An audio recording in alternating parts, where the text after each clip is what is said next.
एक बार बुद्ध अपने कुछ भिक्षुओं के साथ एक गांव में प्रवेश करते हैं। उस गांव के कुछ लोग बुद्ध और उनके कुछ भिक्षुओं को देखकर बुद्ध के पास आते हैं और कहते हैं, बुद्ध कृपा कर इस वृक्ष के नीचे बैठकर कुछ देर विश्राम करें।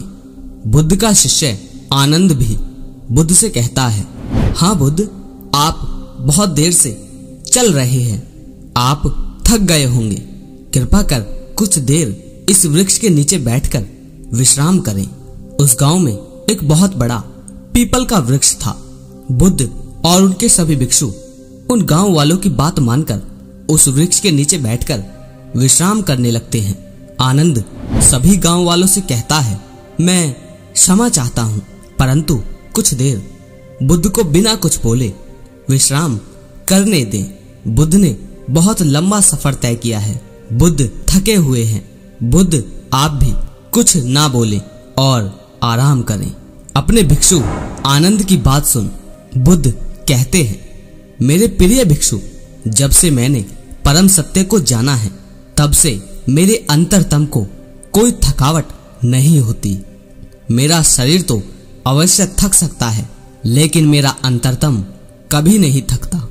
यहाँ उपस्थित सभी लोग अपने अपने मन में प्रश्न लिए बैठे हैं, मैं इनकी जिज्ञासा को ऐसे ही नहीं छोड़ सकता। आप सभी लोग एक एक कर कर अपने मन की जिज्ञासा दूर कर सकते हैं।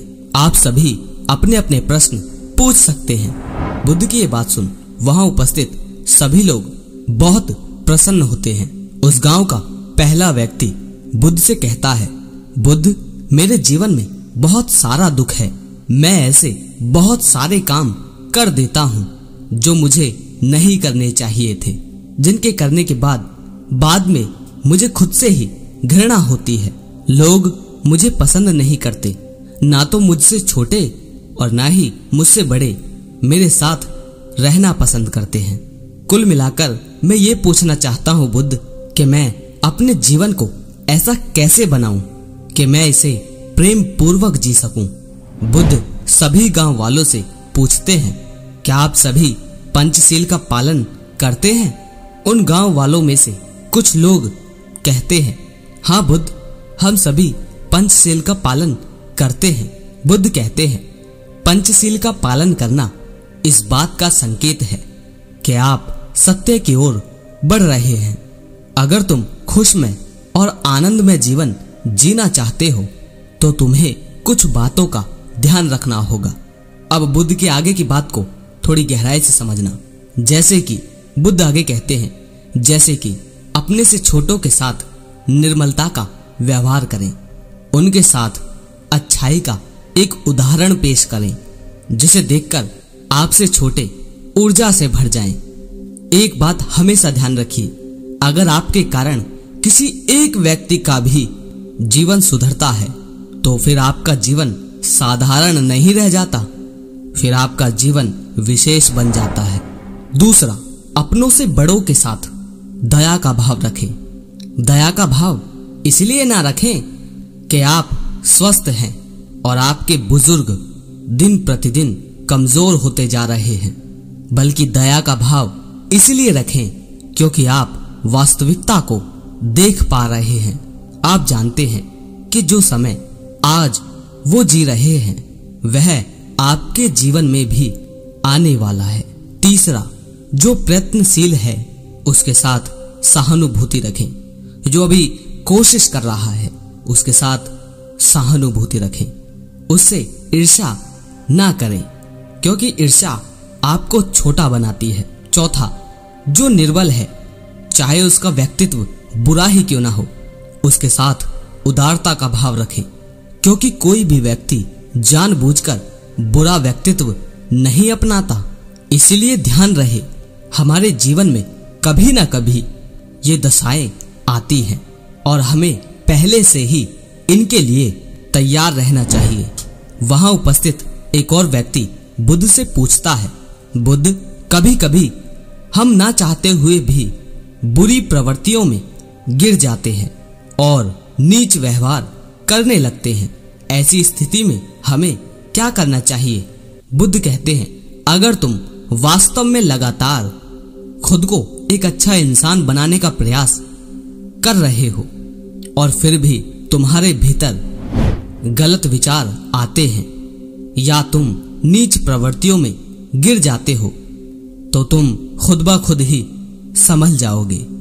कोई भी व्यक्ति बार बार लगातार उस काम को नहीं करता जिसकी उसे व्यर्थता नजर आ जाती है।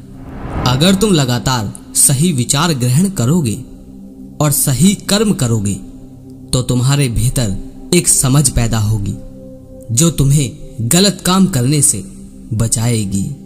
वहां उपस्थित एक और व्यक्ति बुद्ध से पूछता है, बुद्ध, यदि जीवन के अंत में जीवन का निचोड़ कुछ और ही निकला फिर क्या होगा? बुद्ध कहते हैं, जीवन के अंत में केवल 3 बातें आवश्यक हैं। पहली बात, क्या तुम पूर्णता से प्रेम कर सके? दूसरी बात, क्या तुम पूर्णता से जी सके? और तीसरी बात, क्या तुम गहराई में सब कुछ छोड़ सके? मैं जानता हूं इस वीडियो की बात बहुत गहरी है और इसे बहुत कम लोग ही समझ पाएंगे, क्योंकि ये बातें कुछ के सर के ऊपर से निकल जाएगी और कुछ को अपनी समस्या का समाधान नहीं मिलेगा। और मैं जानता हूं कि इस वीडियो पर आने वाले लोग अपनी वृत्तियों से परेशान हैं, इसलिए वो इस वीडियो पर आए।